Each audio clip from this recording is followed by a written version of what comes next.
Bismillahirrahmanirrahim. Assalamualaikum warahmatullahi wabarakatuh. Alhamdulillahirabbil alamin. Hamdan katsiran thayyiban mubarakan fi kama yuhibbu rabbuna wa yardah. Wa asyhadu an la ilaha illallah wahdahu la syarikalah wa asyhadu anna Muhammadan abduhu wa rasuluh. Allahumma shalli ala nabiyyina Muhammad wa ala alihi wa man tabi'ahum bi ihsanin ila yaumiddin. Allahumma inna nas'alukal jannah wa na'udzubika minan nar. Puji syukur kita panjatkan pada Allah. Salawat dan salam semoga tercurah pada Nabi besar kita Muhammad sallallahu alaihi wasallam. Baik, anggota KPMI sekalian, rekan-rekan pengusaha yang semoga Allah Subhanahu wa taala menjaga kita semua dalam kebaikan. Sore hari ini menjelang buka kita ngabuburit dengan cari ilmu. Mudah-mudahan ini jadi ilmu yang bermanfaat untuk kita semuanya. Tema yang diberikan kepada kami yaitu fikih musabaqah, fikih terkait lomba. Ya, fikih terkait lomba. Masalah ini nanti kaitannya dengan hukum berbagai macam perlombaan sebenarnya. Walaupun nanti ada kaidah umum kita bisa memahami hal itu.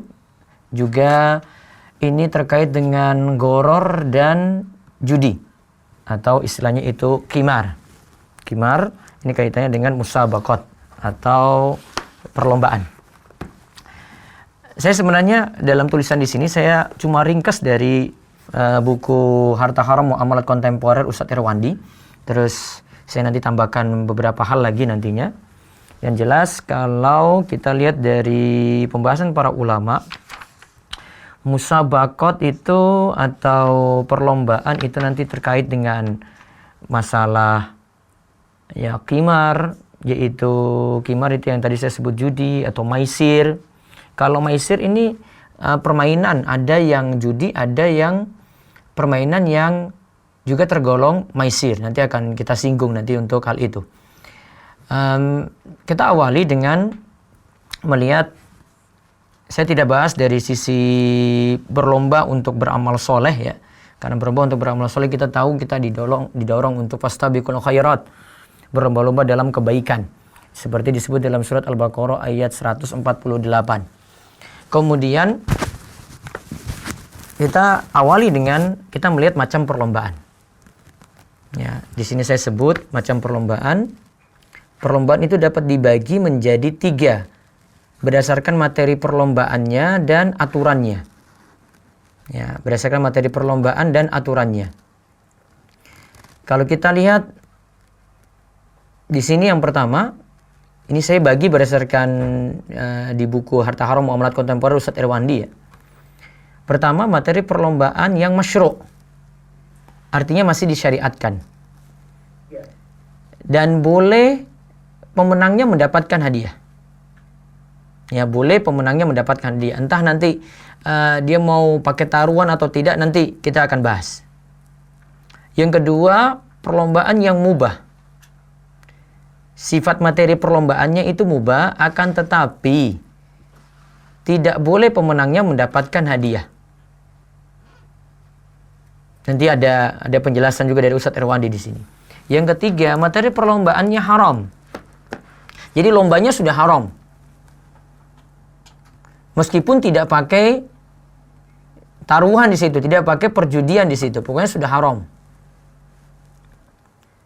Nah, kalau kita lihat di sini, kita bahas yang pertama, di antara materi perlombaan yang dibolehkan atau yang dibolehkan syariat adalah, atau yang disyariatkan tadi yang kita sebut, 1, pacuan kuda, ya, 2, pacuan unta, 3, lomba memanah. Nah, untuk 3 jenis lomba di atas dibolehkan pemenangnya menerima hadiah. Berdasarkan sabda Nabi sallallahu alaihi wasallam, la sabaqa illa fi naslin aw khuffin aw hafirin.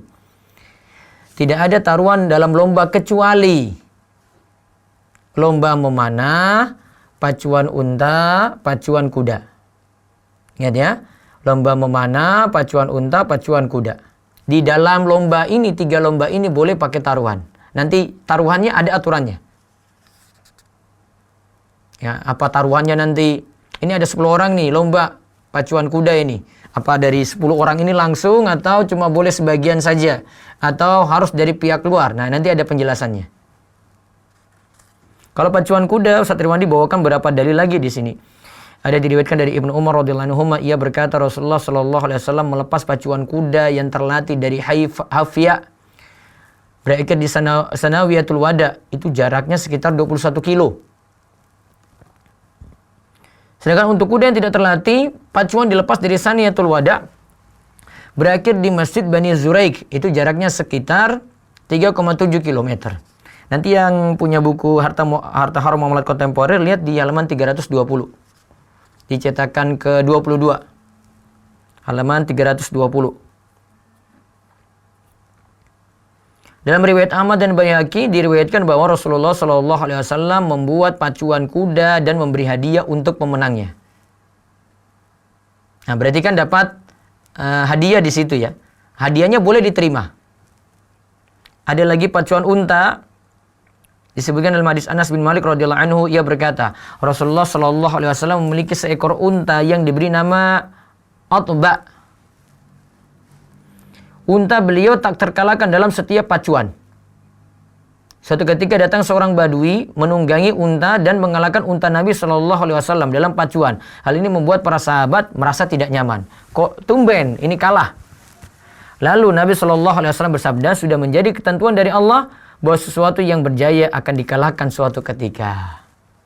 Nabi akui kekalahan. Kalau kita mungkin cari-cari alasan itu. Ini kayak gini buat curang ini. Ini ada konspirasi. Ini ada ini macam-macam. Kalau Nabi SAW sudah. Memang orang yang dulu jaya suatu waktu nanti akan kalah. Terus ada lomba memanah lagi di sini dari riwayatnya. Diriwayatkan dari Salamah bin Al-Aqwa radhiyallahu anhu. Ia berkata Rasulullah SAW melewati sekelompok orang dari Bani Aslam yang sedang melakukan lomba memanah, maka Nabi Shallallahu Alaihi Wasallam bersabda, memanahlah wahai keturunan Nabi Ismail. Ismail itu adalah seorang ahli panah. Jadi memang diceritakan di dalam sejarah juga yang ahli memanah itu Nabi Ismail. Nanti bisa lihat di kitab Al-Bidayah wan Nihayah karya Ibnu Katsir ketika menjelaskan tentang sejarah Nabi Ismail. Memanahlah dan aku akan bergabung dengan kelompok yang ini serta mereka kelompok lainnya berhenti memanah. Nabi SAW bersabda, kenapa kalian tidak memanah? Mereka menjawab, bagaimana kami mungkin menang sedangkan engkau bersama mereka. Jadi kalau lihat Nabi sudah bersama dengan kelompok yang lain, mereka sudah merasa minder itu. Wah, ini Nabi di kelompok sana nih, masa kita kalahkan Nabi? Lalu Nabi SAW bersabda, memanahlah, saya bersama semua kelompok. Nah, maka dari sini ini jadi dasar ada perlombaan kuda. Kemudian kalau ada hadiah di situ, tadi seperti dijelaskan, pemenangnya boleh menerima hadiah. Nah, sekarang kita bahas siapa pihak pemberi hadiah. Nah, jadi jangan langsung anggap, wah ini nggak apa-apa nih kita taruhan nih ya. Nggak apa-apa nih kita jadi penonton dari stadion ini. Lihat ada yang pacu kuda di bawah, kemudian, nah saya itu pilih yang itu, kamu pilih nomor 1 atau nomor 10. Nah, ini ada aturannya ini. Siapa yang beri hadiah? Nah, di sini ada beberapa rincian, saya ringkaskan dari buku ini. Pertama, para ulama sepakat bahwa pemenang 3 perlombaan di atas boleh mendapat hadiah dari pihak ketiga. Ya, jadi ini ada 10 yang main, pacuan kuda misalnya. Ada yang beri, misalnya ada pemerintah yang Newport ini, pemerintah yang kasih hadiah, ada dari pihak sponsor yang kasih hadiah, atau donatur yang kasih hadiah. Nah, ini boleh. Ini sepakat ya, tidak ada beda pendapat. Sekarang yang kedua, para ulama juga sepakat bahwa hadiah yang diberikan oleh salah satu peserta saja hukumnya boleh. Jadi satu peserta gini, dia bilang, ini ada 10 orang ini, kalian berani kalahkan saya kasih kalian itu hadiah. Jadi dari satu pihak. Ya, satu pihak itu katakan, kalian berani kalahkan saya, ini hadiah ini nih, ambil ini 10 juta. Nah, jika menjadikan hadiah keluar sebagai pemenang, dia tidak mendapatkan apa-apa. Namun jika lawan tandingnya yang keluar sebagai pemenang, ia memberikan hadiah kepada lawannya. Dalil hal ini adalah ketika Rukana bin Yazid adu gulat dengan Nabi Shallallahu Alaihi Wasallam. Ini diceritakan oleh Ustaz Irwandi di sini. Ketika itu dia mau bergulat dengan Nabi Shallallahu Alaihi Wasallam. Nabi bersabda, kalau saya menang, hadiahku apa? Ketika itu, ia menjawab, saya berani kasih kamu 1 ekor kambing. Lalu terjadi pergulatan dan Nabi SAW ketika itu berhasil menjatuhkan Rukanah. Lalu beliau mengambil seekor kambing tadi. Kan taruhannya ada itu. Yang pesan taruhan siapa? Si Rukanah tadi. Dia nentang Nabi. Nabi bilang, kalau saya menang, kamu kasih apa? Nah itu taruhan dari satu pihak namanya. Kemudian Rukanah mengajak adu gulat lagi dan selalu terjatuh. Seraya berkata, wahai Muhammad, demi Allah, hidup saya belum pernah kalah adu gulat kecuali kalau lawan engkau. Engkau ini bukan manusia biasa ini. Rukanah belum masuk Islam. Maka Rukanah pun ketika bergulat berulang kali dengan Nabi SAW selalu kalah. Akhirnya Rukanah masuk Islam dan Nabi SAW mengembalikan kambingnya tadi. Masya Allah. Nabi SAW layak dapat kambing tadi, namun Nabi SAW itu ya kembalikan kambing tersebut. Nah di sini Al-Hafiz Abdul Ghani itu mengatakan bahwa ada gulat antara Nabi SAW dan Rukanah ada dasarnya. Nah sekarang yang ketiga, jika hadiahnya berasal dari setiap peserta, yang menang mendapatkannya, sedangkan yang kalah tidak mendapatkan apa-apa. Ustaz Irwandi katakan di sini perlombaan ini hukumnya haram dan termasuk perjudian. Jadi ini ya, ini 10 orang. Hadiah 10 juta. Dalam pacuan kuda ini hadiahnya 10 juta. Kemudian masing-masing setor 1 juta, 1 juta, 1 juta. Nah, yang menang nanti dapat 10 juta ini. Setiap peserta nyumbang. Setiap peserta pasang taruhan.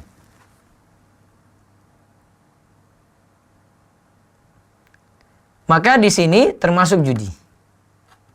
Kecuali Ustaz Irwandi ini bahas dan ini jadi pendapat para ulama, sebagian ulama katakan kecuali ada muhalil di situ. Muhalil itu apa? Ada seorang peserta yang tidak membayar apapun. Jika ia menang, ia berhak mendapatkan hadiah. Nah, adanya muhalil ini membolehkan itu. Jadi ada satu orang berarti yang tidak menyumbang. Yang dimana jika dia menang, dia berhak mendapatkan hadiah tadi. Nah itu namanya muhalil ya. Muhalil itu artinya membuat ini jadi halal begitu. Nah perlombaan ini jelas hukumnya judi. Ar-Romli itu mengatakan jika peserta sebuah lomba mensyaratkan siapa yang menang, ia berhak mendapatkan hadiah sekian dari yang kalah, maka hukum perlombaannya tidak sah. Karena setiap peserta berada antara untung rugi. Ada yang ghanim, ada yang gharim. Ada yang untung, ada yang rugi. Inilah perjudian yang diharamkan kecuali ada peserta yang ikut bertanding tanpa membayar. Ada peserta yang ikut bertanding tanpa membayar. Nah ini juga disepakati haramnya dikatakan oleh Ibnu Hazm juga. Juga di sini ada keputusan dari sini saya menukilkan Majma' Al-Fiqh Al-Islami Divisi Fikih Oki di keputusan nomor 127 pada poin 1/14 tahun 2003 menyatakan sebuah perlombaan boleh pemenang yang mendapat hadiah dengan syarat bahwa seluruh hadiah atau sebagiannya tidak berasal dari semua peserta. Nah dari sini aja, ini kita nggak bahas jauh-jauh nih ya. Ini belum bahas sampai ke lomba-lomba yang biasa. Ini baru pacuan kuda ini yang boleh, pacuan unta yang boleh, baru lomba mana yang boleh. Ini saja kalau semua hadiah dari peserta tidak dibolehkan. Maka kalau ini mau diterapkan ke lomba yang lain yang tidak disebutkan dalam hadis, yang tidak masyru' berarti yang tidak disebutkan dalam hadis tadi, berarti jadi masalah. Contoh misalnya ada perlombaan lari. Semua peserta harus menyetor 10.000. Nanti hadiahnya macam-macam tuh. Ya. Ada hadiah, mungkin ada dapat motor, wah itu 1.000 peserta yang ikut. Ya, mungkin ada dapat kulkas, ya, mesin cuci, macam-macam. Semua peserta taruhan situ, pasang taruhan. Jelas tidak boleh karena yang ini saja jadi bermasalah. Padahal ini yang masyru' yang Nabi sebut. Maka berarti yang pasang taruhan siapa tadi? Cuma satu orang atau tidak semuanya, cuma sebagian. Ya. Ya, jadi ada satu orang tadi dia katakan, saya nanti kalau kalian menang, ya ini hadiah untuk kalian. Nah, kalau ada yang seperti itu, nah itu baru boleh. Sekarang ada, tadi kan kita batasi ya.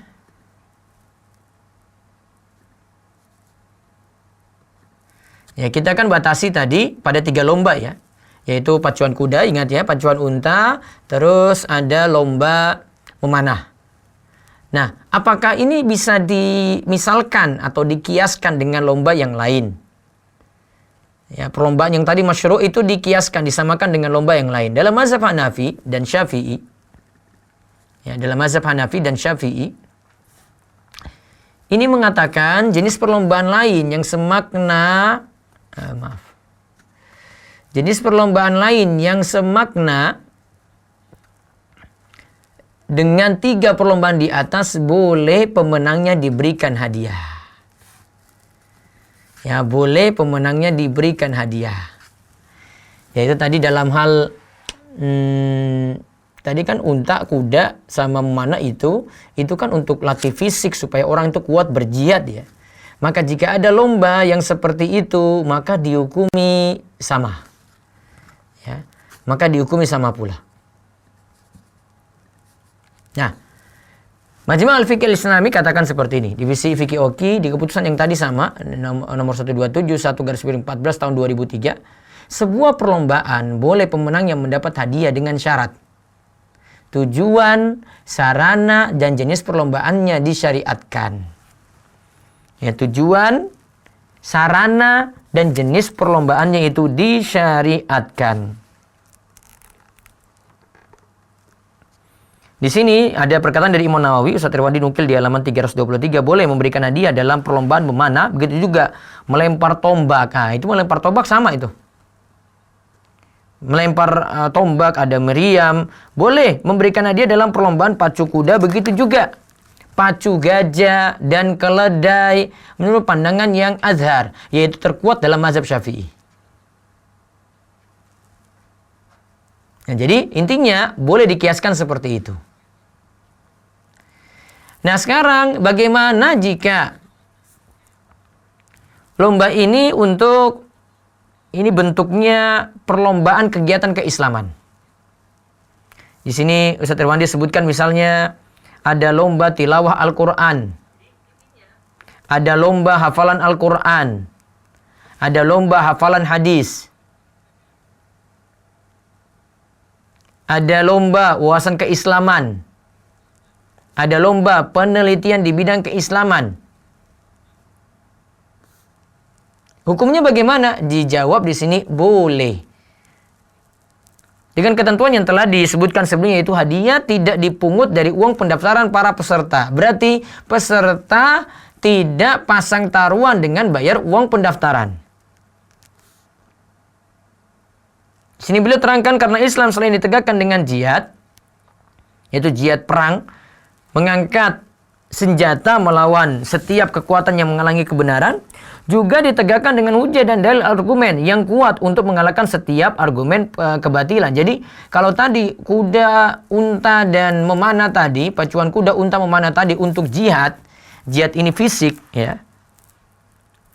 Dalam Islam juga ada jihad dengan hujah, dengan dalil, dengan argumen. Ya, hujah dengan dalil, dengan argumen. Dan ini kita dapati itu dari lomba-lomba semacam tadi, tilawah Al-Quran, lomba hafalan Al-Quran, lomba hafalan hadis, lomba wawasan keislaman. Maka perlombaan dalam kegiatan keislaman dapat disamakan dengan 3 perlombaan tersebut. Nah, di sini ada fatwa dari Al-Lajnah Ad-Daimah. Ditanya seperti ini, apa hukum mendapatkan hadiah dari lomba Al-Quran? Jawab para ulama di situ, boleh menerima hadiah yang diberikan oleh lembaga sosial atau donatur yang peduli dengan Al-Quran. Juga fatwa dari lembaga yang sama, apa hukum ikut serta dalam perlombaan kegiatan keagamaan yang berhadiah uang tunai dalam jumlah besar? Halal ataukah haram? Kemudian dijawab, boleh menerima hadiah yang disediakan oleh pemerintah atau donatur untuk perlombaan. Ya. Semacam ini di mana dapat mendorong untuk menuntut ilmu agama dan menghafal Al-Quran. Dan selayaknya seorang muslim mengikuti perlombaan semacam ini, mengikhlaskan niatnya. Namun ikhlaskan niat, tetap niatnya diperhatikan. Jangan cuma, wah ingin dapat ini misalnya hadiah HP misalnya. Dapat hadiah motor nih. Tetap niatannya harus ikhlas. Sepantasnya ia bergembira karena ada kegiatan yang mendorongnya untuk menuntut ilmu, memotivasi dia untuk jadi semangat hafal Al-Quran, semangat hafal hadis, semangat nambah wawasan keislaman. Namun ingat, jangan sampai tujuan utamanya untuk meraih hadiah.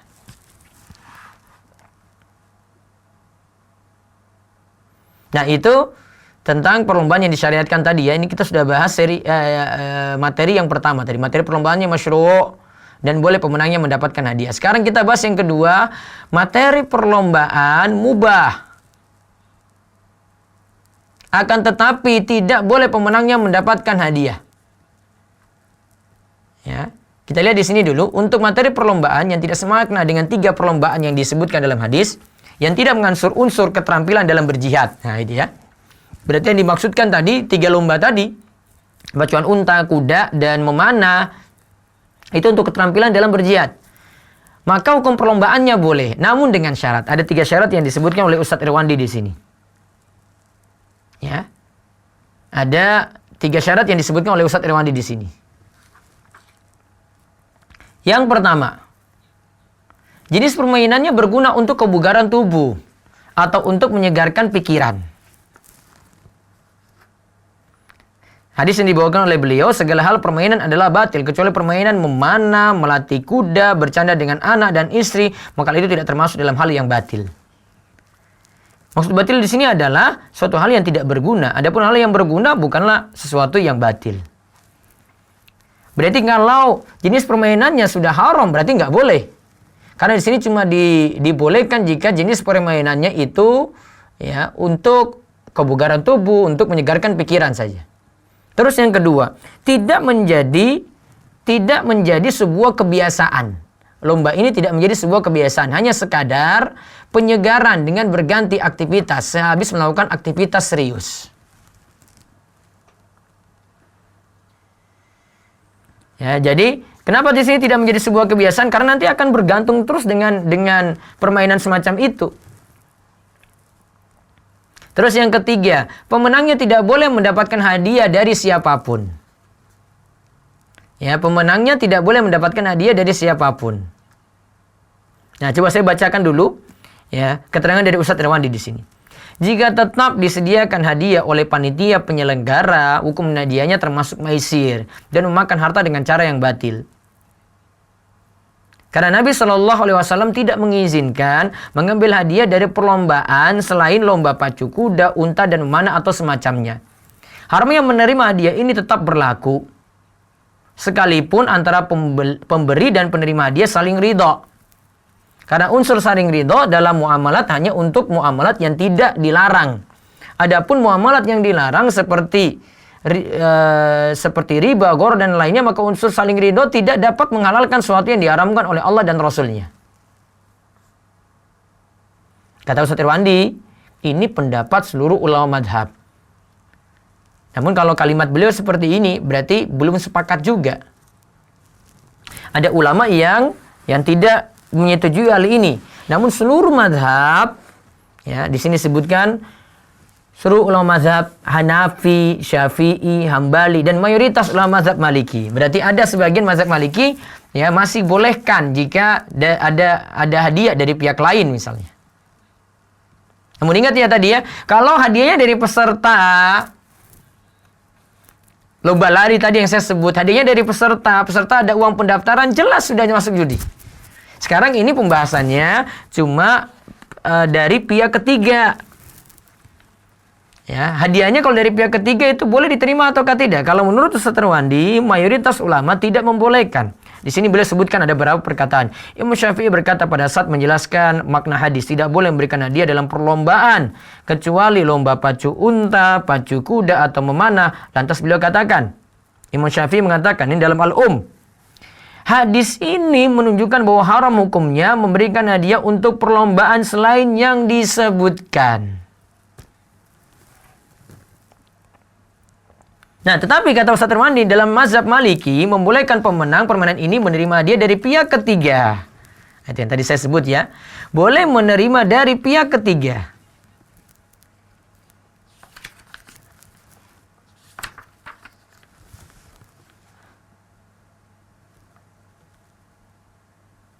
Terus, akan tapi pendapat yang terkuat kata beliau dalam hal ini adalah pendapat ulama seluruh mazhab, yaitu mayoritasnya tadi yang mengharamkan pemberian hadiah kepada pemenang perlombaan yang mubah.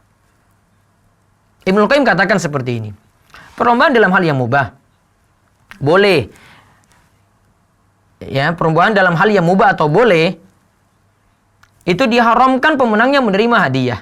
Bukan karena materi permainannya yang dilarang, akan tetapi andai menerima hadiah dari permainan tersebut dibolehkan, maka akan menjadi sarana orang-orang untuk menyibukkan diri dengan permainan tadi dan menjadikannya sebagai sebuah profesi. Nah, lalu Ustaz Irwandi ingatkan di sini, perkataan ulama ini sangat tepat. Ini menggambarkan kondisi sekarang ini. Akibat dari dibolehkan yang menerima hadiah dari perlombaan hal yang mubah, maka para pemain sebuah cabang olahraga mendapat honor yang jauh lebih besar dibandingkan para ilmuwan di segala cabang keilmuan. Dan orang-orang banyak yang bercita-cita untuk menjadi para pemain dibandingkan profesi lain yang jauh lebih bermanfaat. Ya, kata Ustaz Irwandi ini benar di sini. Jadi intinya tadi, ya, ada perselisihan memang. Ya, ada perselisihan. Kalau saya sendiri sebenarnya dari dulu lebih cenderung pada pendapat tadi dari sebagian mazhab Maliki. Namun ketika perhatikan lagi pendapat Ustaz Irwandi, wah ini kayaknya lebih tentrem ya di sini ya. Sehingga tidak membuka lebar tentang perlombaan-perlombaan yang lainnya lagi. Karena ini jadi ajang juga kalau di negeri kita ya bisa jadi tukaran, berantem dan seterusnya.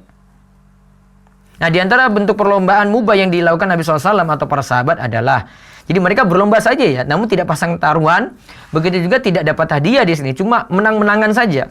Ada lomba pacu lari, Nabi SAW pernah berlomba lari dengan Aisyah, sekadar berlomba. Ya, tidak tadi poin ketiga tidak ini ya, tidak mendapatkan hadiah dari siapapun. Lomba gulat, lomba angkat berat, di sini kata beliau ya contoh-contohnya ya. Nah, ini ada lomba-lomba seperti itu. Ini tidak masuk dalam tujuan jihad tadi, keterampilan dalam berjihad yang tadi kita sebut. Nah, itu yang kedua. Materi perlombaannya mubah, berarti di luar dari yang disyariatkan 3 tadi ya, di luar dari pacuan kuda, pacuan unta, lomba memanah. Terus pemenangnya tidak boleh menerima hadiah. Berarti cuma sekadar lomba saja. Kalau itu mau main bola saja. Kalau itu mau main voli saja. Kalau itu lomba lari saja. Kalau itu lomba main gadget di HP ya coba sekedar main saja. Tidak untuk ya siapa yang nanti dapat hadiah dari mereka. Terus sekarang kita lihat lomba yang ketiga. Namun di sini Ustaz Irwandi sebutkan ada perlombaan olahraga. Beliau singgung dulu, yaitu Islam sangat menganjurkan olahraga, terutama olahraga ketangkasan berperang seperti berkuda, memanah dalam rangka bersiapkan kekuatan untuk menggentarkan musuh. Terus hukum olahraga tidak bisa digeneralisir haram atau boleh. Akan tetapi berdasarkan materinya olahraga ada yang dianjurkan seperti mana menembak, bela diri, berenang, pacu kuda, pacu jalur, ya, terjun payung dan lainnya yang merupakan keterampilan yang dibutuhkan dalam berjihad. Ada juga bentuk olahraga yang diharamkan seperti tinju, matador, pertarungan bebas, fighting, dan lainnya yang berakibat menyakiti lawan atau hewan. Ada juga bentuk olahraga yang tidak termasuk kategori ketangkasan dalam jihad, juga tidak menyakiti lawan atau hewan seperti sepak bola, bola basket, bola voli, selancar, tenis meja, jogging dan lainnya yang berguna untuk kebugaran tubuh. Untuk olahraga jenis terakhir ini maka para ulama berbeda pendapat tentang hukumnya. Sebagian ulama kontemporer mengharamkan juga olahraga jenis ini karena selalu disertai hal yang haram seperti pemain memakai pakaian yang tidak menutupi aurat, sering berakhir dengan permusuhan, keributan, ya, keributan para pendukung, ya, dan sering melalaikan zikir dan sholat, maka hukum olahraga ini termasuk maisir, karena maisir sifatnya itu melalaikan, tergolong maisir. Terus pendapat kedua ada yang mengatakan para ulama yang tergabung dalam fatwa kerajaan Saudi membolehkan olahraga jenis ini bila tidak terdapat unsur-unsur yang haram. Ustaz Irwandi sendiri menguatkan olahraga tadi yang ketiga, ya, yang tadi bukan ketangkasan dalam jihad, ya, itu dibolehkan, ya, karena haramnya olahraga ini bukan karena zatnya, akan tetapi karena terdapat pelanggaran norma-norma syariat dalam permainan. Tadi seperti tidak menutup aurat, ada tawuran, ada kerusuhan. Nah, itu kan di luar dari permainan itu. Permainannya asalnya mubah, boleh, ya. Namun ingat sekali lagi, sekadar bermain, namun tidak lomba-lomba untuk dapat hadiah. Nah, kalau lihat penjelasan Ustaz Irwandi sebelumnya. Nah, hukum hadiah perlombaan olahraga, maka kesimpulannya berarti seperti tadi, ya. Ada olahraga yang masyru', sudah dijelaskan. Adapun hukum olahraga yang mubah sebagai berikut. Para ulama sepakat bahwa hukum taruhan perlombaan olahraga adalah haram. Taruhannya, ya. Seperti 2 orang atau lebih melakukan taruhan dengan mengatakan jika yang keluar sebagai pemenang pertandingan sepak bola ini adalah kesebelasan yang saya unggulkan, maka Anda harus membayar uang sekian, dan jika sebaliknya maka saya bayar uang kepada Anda sekian. Nah, pertaruhan seperti ini termasuk judi. Ada di sini fatwa dari Majma' Al-Fiqh Al-Islami, ya, menyebutkan seperti itu. Di dalam Majma' Al-Fiqh Al-Islami sebutkan seperti ini, taruhan antara 2 pihak atau lebih atas hasil sebuah pertandingan yang merupakan yang mereka bukan pelakunya, hukumnya adalah haram. Jadi penonton ini. Ini kan taruhan bola kan kayak gitu. Dia cuma ngefans saja. Dia ngefans pada Barcelona, dia ngefans pada Real Madrid, ya. Nah, 2 klub ini main. Nah, penonton-penontonnya ini pasang taruhan di tempat judi. Atau istilah main for begitu. Masuk. Baik taruhan itu berupa materi atau imateri, berdasarkan ayat Al-Quran dan hadis Nabi, itu haram. Termasuk perjudian.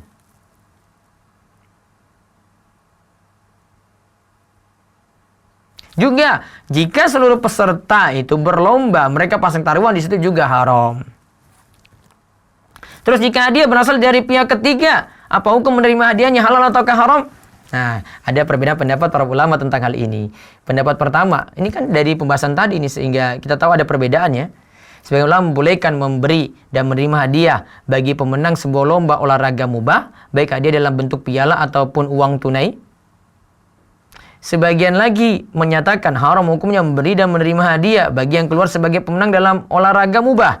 Pendapat ini merupakan fatwa Al-Lajnah Ad-Daimah. Dikatakan pemenang dalam perlombaan olahraga tidak boleh mengambil hadiah atau uang atas kemenangannya.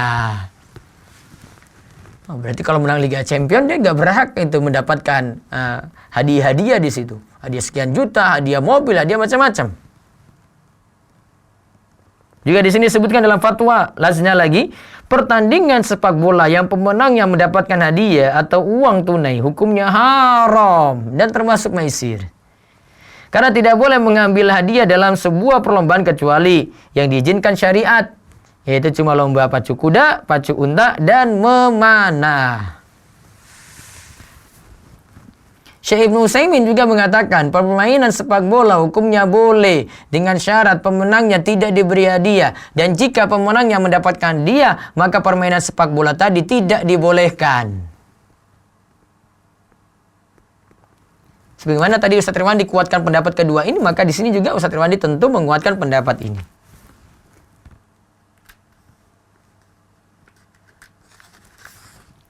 Nah, sekarang kita lihat.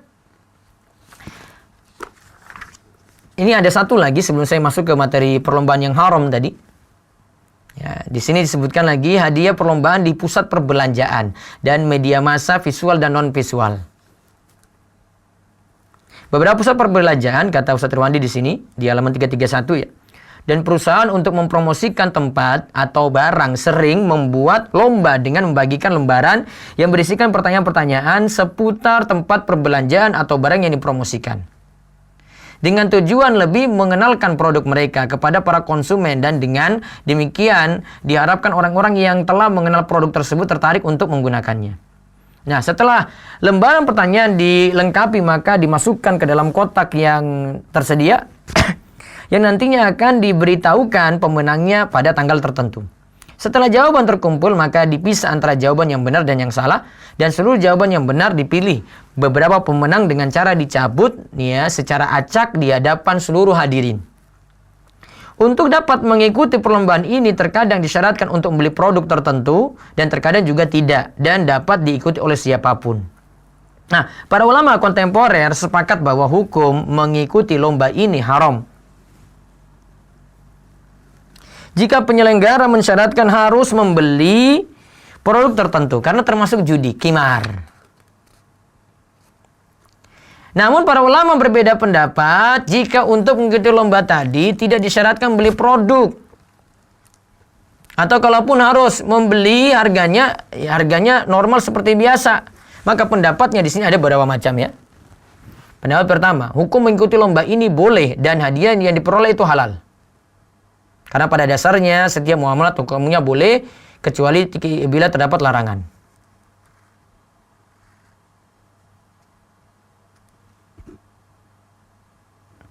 Terus pendapat kedua, hukum mengikuti lomba ini haram berdasarkan dalil-dalil karena ada, itu kan sama dengan perlombaan ya, karena ada yang jawab benar, ada yang jawab salah kan, gini dipilih. Maka di sini dikatakan oleh Ustaz Irwandi, pendapat kedua itu mengatakan hukumnya haram untuk lomba ini.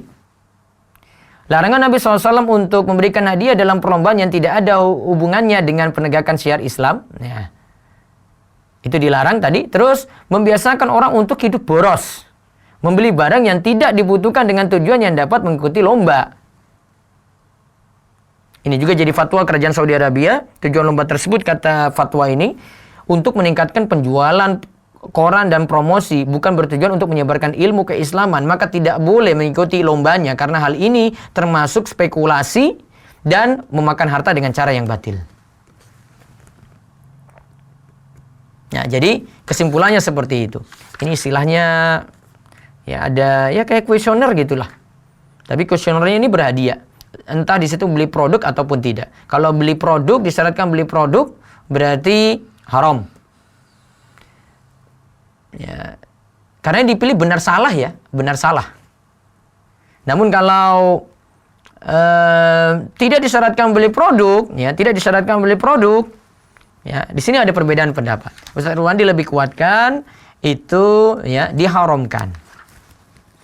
Karena kembali ke hadis tadi, karena beliau dasarnya ini pada hadis la sabaqa ila fi khuffin au fi hafirin au naslin. Tidak boleh memberikan hadiah dalam perlombaan kecuali lomba pacu unta, pacu kuda, ataupun memanah. Nah, contoh di sini ada fatwa lagi. Majmu' al-Fiqh al-Islami ini menyatakan seperti ini di keputusan nomor 127 1/14 tahun 2003 yang berbunyi membayar pulsa telepon atas percakapan untuk mengikuti sebuah perlombaan hukumnya tidak dibolehkan. Tidak dibolehkan oleh syariat apabila hadiah yang akan diberikan kepada pemenang, baik hadiah secara keseluruhan atau sebagiannya berasal dari pulsa percakapan. Karena hal ini termasuk memakan harta orang lain dengan cara yang batil.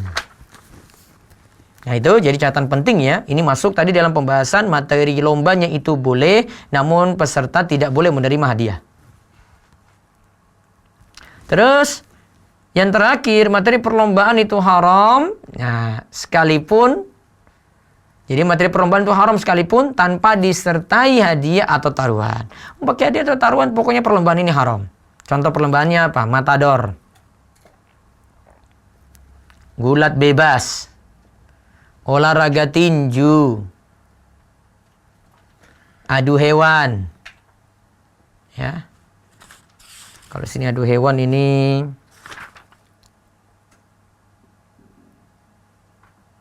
sampai bentuk menyiksa ya. Contoh saya bacakan di sini, permainan matador, ya ini yang berakhir dengan kematian banteng akibat ketangkasan seorang yang ahli dalam menggunakan senjata juga diharamkan syariat. Karena permainan ini mengandung unsur penganiayaan terhadap hewan dengan cara menusukkan benda tajam ke tubuh hewan tadi.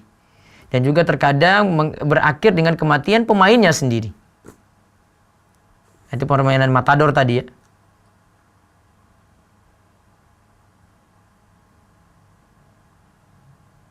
Ya. Terus ada lagi di sini adu hewan, terus permainan dadu. Ya, permainan dadu. Karena haramnya diserupakan dengan makan daging babi kalau disebutkan dalam hadis. Karena dalam hadis disebutkan, hadisnya di halaman 338, man la'iba bin nardashir faka'annama sabagha yadahu fi lahmi khinzir wa damihi. Barang siapa yang bermain dadu, maka seolah-olah ia telah mencelupkan tangannya ke dalam daging dan darah babi.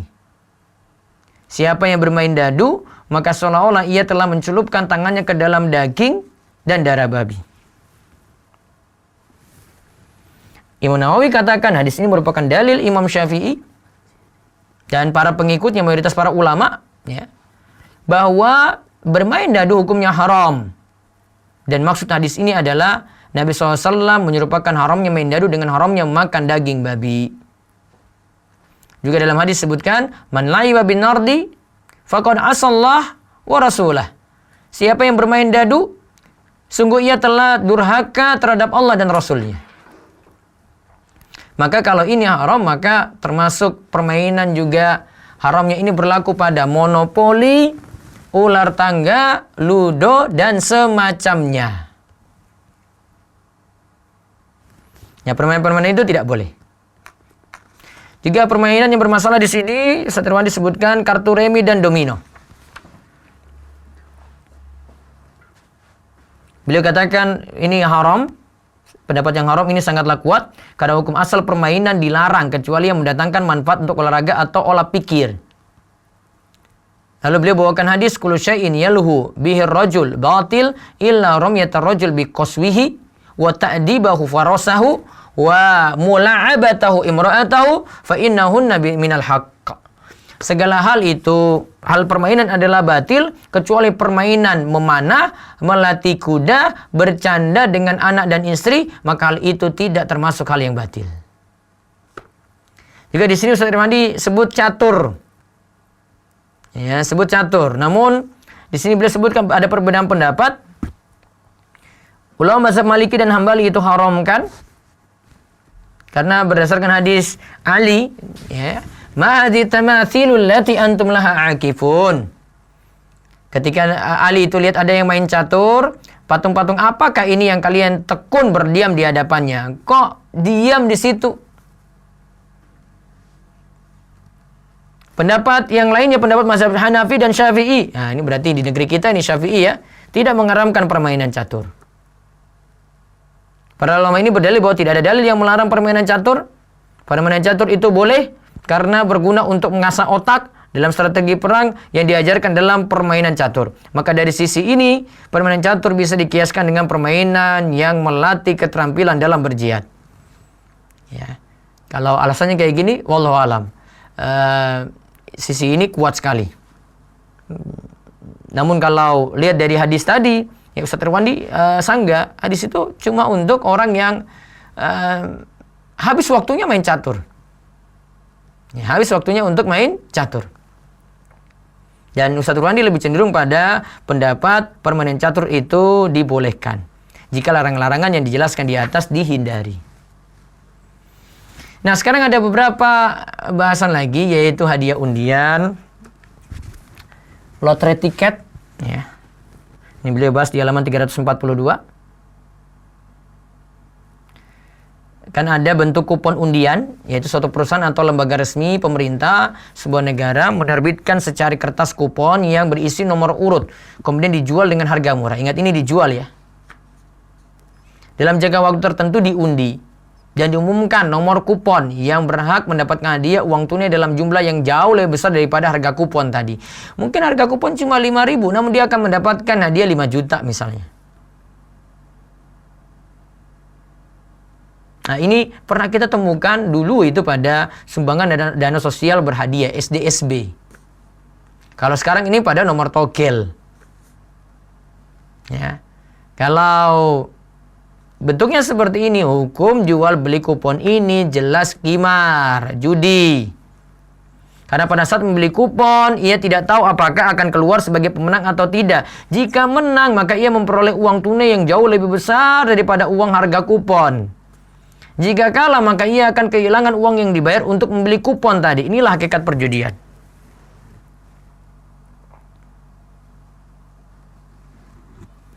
Terus ditanyakan oleh Ustaz Irwandi di sini, apakah penyaluran sebagian keuntungan dari penjualan kupon untuk kepentingan sosial dan kegiatan keislaman dapat mengubah hukum kupon tadi? Nah, beliau katakan penyaluran sebagian keuntungan dari penjualan kupon untuk kepentingan sosial tidak dapat mengubah hukumnya yang haram. Karena pemenang judi di masa jahiliyah juga menyalurkan daging unta hasil judi untuk membantu makanan orang-orang miskin di musim dingin. Meskipun demikian, Allah telah mengharamkan perjudian dalam Al-Quran. Ya, jadi kayak SDSB, ya nomor togel tadi tidak boleh. Nah, sekarang yang berikutnya door prize. Ini kan sering kita lihat di pusat keramaian, door prize. Ya. Rinciannya, ini ada 3 macam. Ya, saya simpulkan dari penjelasan Ustaz Irwandi di sini. Yang jelas dulu kalau tentang door prize ini, beberapa tempat keramaian kan sering memberi hadiah kepada pengunjung tempat dengan cara peserta diberikan nomor urut yang bercap resmi penyelenggara. Ini nanti beda dengan yang sebelumnya ya. Yang hadiah perlombaan. Kalau tadi kan lomba di pusat perbelanjaan, ini perlombaan ya, karena ngisi jawaban yang paling tepat. Kalau yang ini kasih cuma-cuma. Ya, jadi ada nomor urut dikasih oleh penyelenggara, nomor urut itu dipegang oleh peserta hingga tiba saatnya pengundian pada hari dan tanggal tertentu. Ingat ya, beda dengan yang tadi ya. Kalau yang tadi kita bahas itu hadiah perlombaan, ada kuesioner mesti diisi, ada kuis gitu ya, kuis ya.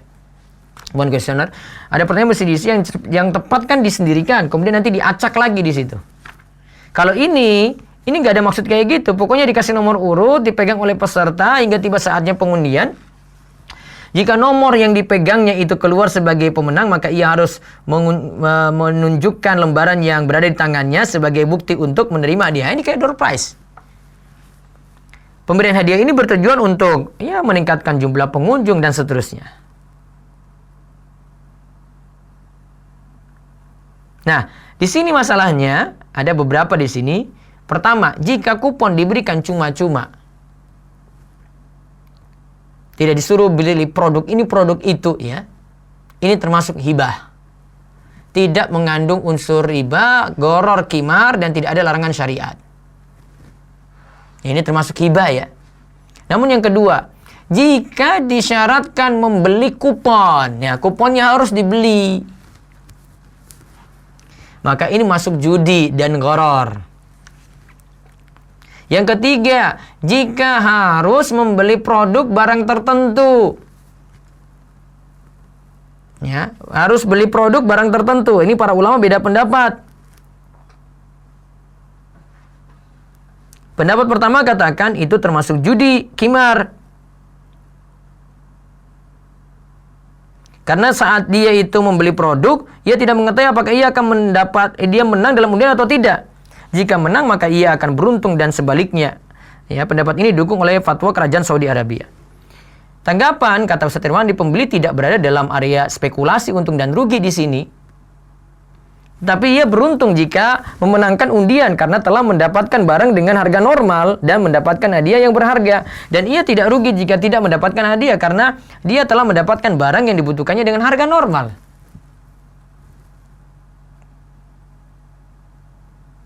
Terus pendapat kedua menyatakan hukum mengikuti undian ini boleh dan hadiahnya halal dengan syarat harga barang yang dijual itu normal, tidak dinaikkan terlebih dahulu, dan pembeli membeli barang sesuai dengan kebutuhannya. Ingat ya, sesuai dengan kebutuhannya agar tidak boros dan tidak berniat mendapatkan hadiah pada saat membeli barang.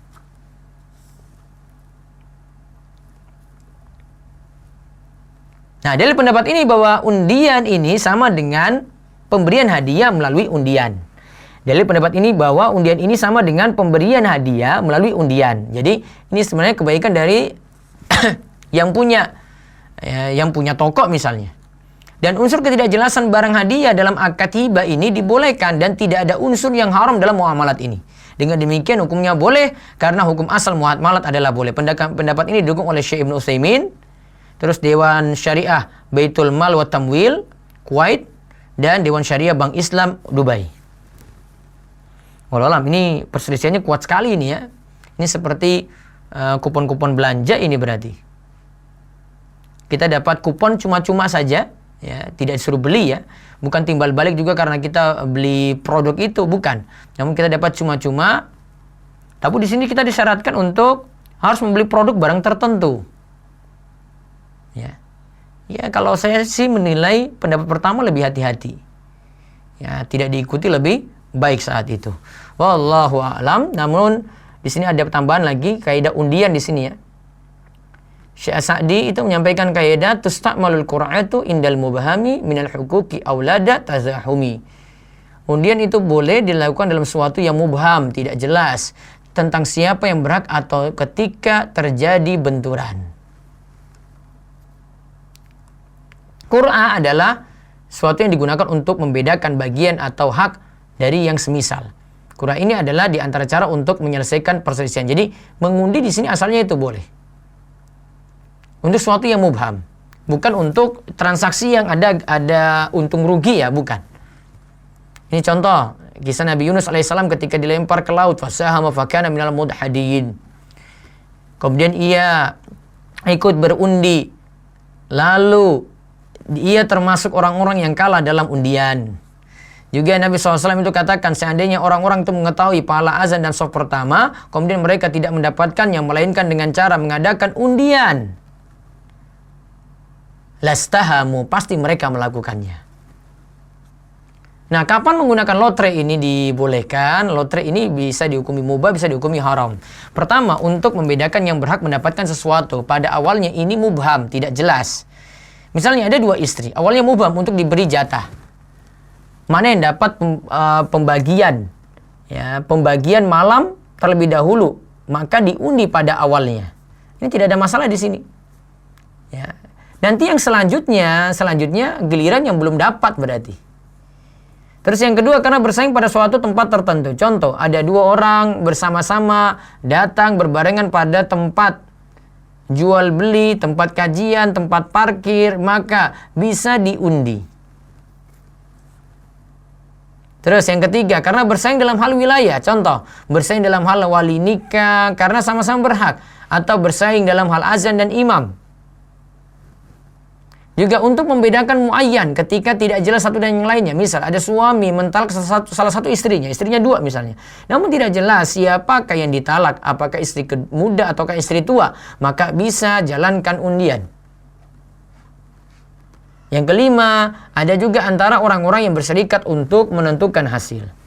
Namun yang tidak perlu ada undian di sini adalah yang maslahatnya sudah jelas. Contoh, ada imam yang lebih bagus dalam bacaan dan dalam fikih sholat dengan yang tidak, maka tentu tidak perlu diundi dalam masalah ini karena kita sudah tahu masalahnya jelas. Yang kedua, jika sudah nampak yang benar, contoh ada istri yang sudah ditalak dengan jelas antara istri yang ada, maka tidak perlu diundi. Juga yang ketiga, jika ada judi di dalamnya, maka tidak perlu ada lotre atau undian di sini. Jadi maisir dalam akad itu, dalam akad muawadhat, itu segala bentuk muamalah yang masuk, bisa jadi ghanim untung besar, bisa jadi gharim rugi besar. Wallahu a'lam bishawab. Itu yang bisa kita kaji dari bahasan fikih musabaqah tadi.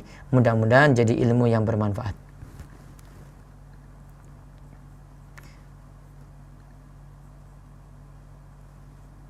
Ya, taib, saya kembalikan lagi. Halo Ustaz. Taib, alhamdulillah, masya Allah, luar biasa Ustaz. pemaparan pada sore hari ini.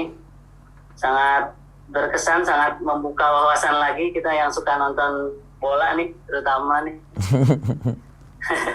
Jadi agak mikir-mikir lagi, Masya Allah. Dan Alhamdulillah pada sore hari ini sudah masuk beberapa pertanyaan yang mirip-mirip nampaknya, namun ada juga pertanyaan yang memang sudah terpaparkan sama Antum, namun coba Anda rangkum untuk bisa mungkin rekan-rekan yang sedang menyimak terlewat dan lain sebagainya. Langsung ke sesi pertanyaan tadi ya. Bismillah, pertanyaan yang pertama. Assalamualaikum Ustaz. Waalaikumsalam warahmatullahi wabarakatuh.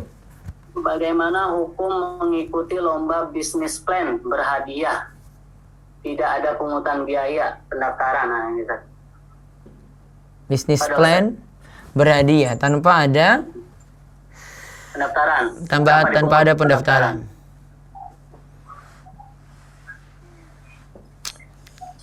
Kalau pakai pendapat Ustaz Irwandi sih, Ustaz Irwandi itu nggak bolehin secara mutlak ya saya itu. Jadi saya juga jadi bagaimana begitu. Saya sebelumnya itu berpendapat tidak seperti ini. Jadi kalau peserta itu tidak ada uang pendaftaran untuk lomba yang mubah tadi, boleh-boleh saja gitu. Saya pakai pendapat mazhab Maliki sebelumnya. Nah, ketika saya baca ulang-ulang, saya renungkan lagi. Ini Ustaz Irwandi jadi begini ya. Saya jadi mikir berulang kali kalau dia ngomong kayak begini ini. Karena ini pendapat, ternyata ini pendapat jumhur ini. Jumhur, jadi kebanyakan ulama yang menyelisih cuma sebagian mazhab Maliki saja. Kalau Syafi'i nggak boleh sama sekali itu kecuali 3 lomba saja tadi. Jadi memang tekstual banget gitu. Jadi tekstual pada 3 lomba itu saja atau yang punya tujuan yang sama. Ya. Baik itu tadi terserah ya, mau pakai uang pendaftaran atau ada pihak sponsor. Kalau cuma sekadar ikut saja, sekadar ikut ya, boleh. Ya, maaf sekadar ikut tanpa ini ya, tanpa menerima hadiah berarti. Dia tidak boleh menerima hadiah. Konsekuensinya kayak gitu, kalau terpaksa ikut. Mungkin itu dapat memotivasi dia ke lebih baik. Oh, saya bisa latih ini kemampuan saya nih ya. Namun dia tidak boleh menerima hadiah. Di bisnis plan mungkin ya. Iya.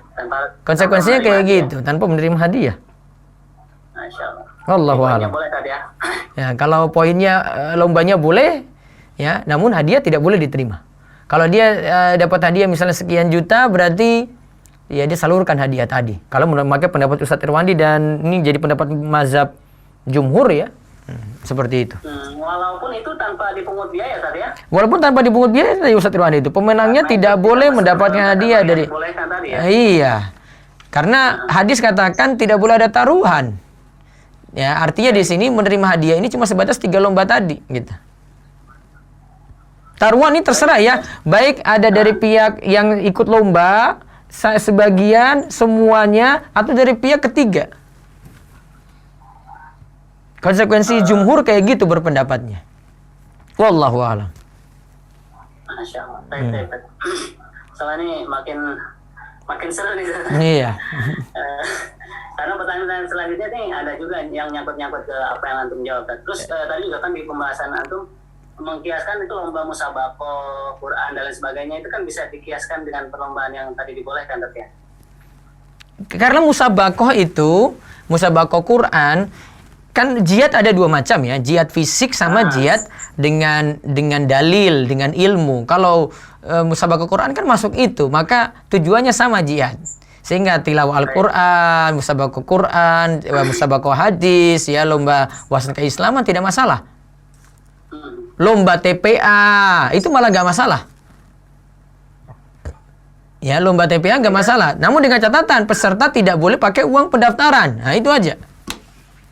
Poinnya itu saja. Poinnya itu. Nah ini ada yang nyangkut nih. Pertanyaan nomor 3 sebetulnya. Saya langkahi nomor 2 karena ada hubungannya sama yang tadi. Yeah. Bagaimana permainan yang peserta di dalamnya itu ditujukan ia niatkan untuk dakwah Ustaz, seperti pegulat yang akhir-akhir ini terkenal, juga pemain bola yang agamanya Islam Ustaz. Nah, coba lihat pegulat tadi sudah sebut Ustaz Irwandi kan? Masuk yang mana coba? Betul. 3 lomba tadi ada yang di masyru', ada yang boleh, ada yang haram. Pegulat Ustaz Irwandi masukkan yang mana coba? Ketiga kan tadi? Iya, betul. Ketiga sudah berarti selesai. Selesai. Lombanya diharamkan. Iya kan? Pegulat kan? Kan itu pegulat bebas. Ya, itu mau sampai bunuh-bunuh orang juga kan? itu gulat bebas, ini diharamkan, terus taruhannya jelas tidak boleh berarti. Masuk golongan yang ketiga tadi.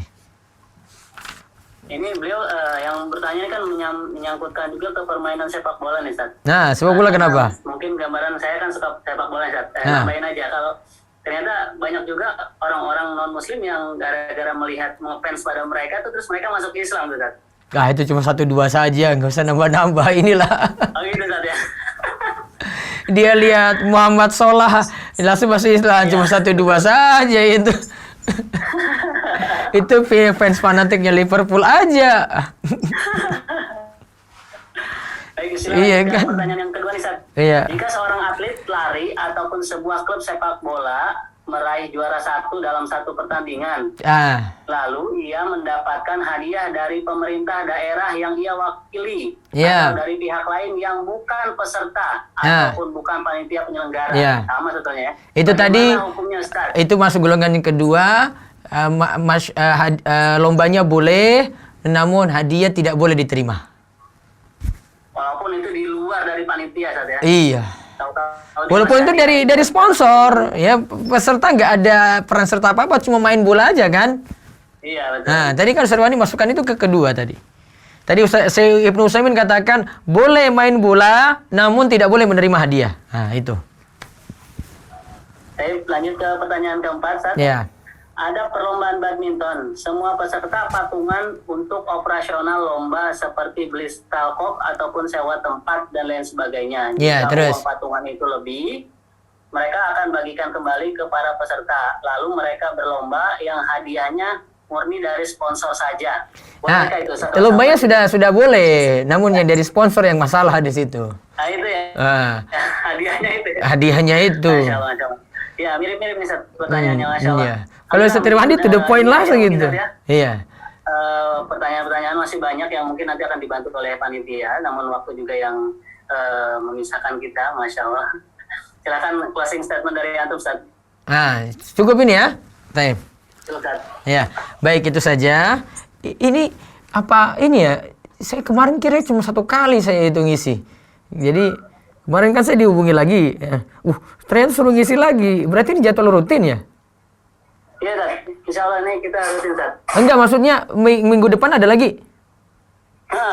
Selama Ramadan ini, Ustaz, insya Allah. Oh, berarti jadwal saya Sabtu gitu ya? Itu lebih ke nanti panitia yang ngabarin. Oh iya. Oh, temanya juga panitia yang tentukan? Oh enggak, sebenarnya panitia nanti komunikasi sama Antum sih, Ustaz. Oh iya, ini langsung ditentukan kok. Berarti mereka sudah punya judul. Oh iya, betul. Iya, nanti ada yang hubungi saya berarti ya? Oh iya, Ustaz. Ya, taib. Baik, itu saja. Mudah-mudahan bisa dipahami. Tadi penjelasannya jelas banget dari Ustaz Irwandi tadi di dalam bukunya. Dan bisa baca di tulisan saya itu ringkasannya saja. Dan berbagai macam problem di sini sudah dijawab pula. Mudah-mudahan manfaat. Dan Allah senantiasa memberikan kita rizki penuh berkah. Dan kita cukup berlomba saja di bulan Ramadan ini, berlomba dalam kebaikan. Fastabiqul khairat, masih ada kesempatan sampai akhir Ramadan nanti insyaallah. Mudah-mudahan semua diberikan kesehatan, panjang umur, dan Allah memberkahi rezeki kita dalam kebaikan. Ya, demikian. Assalamualaikum warahmatullahi wabarakatuh.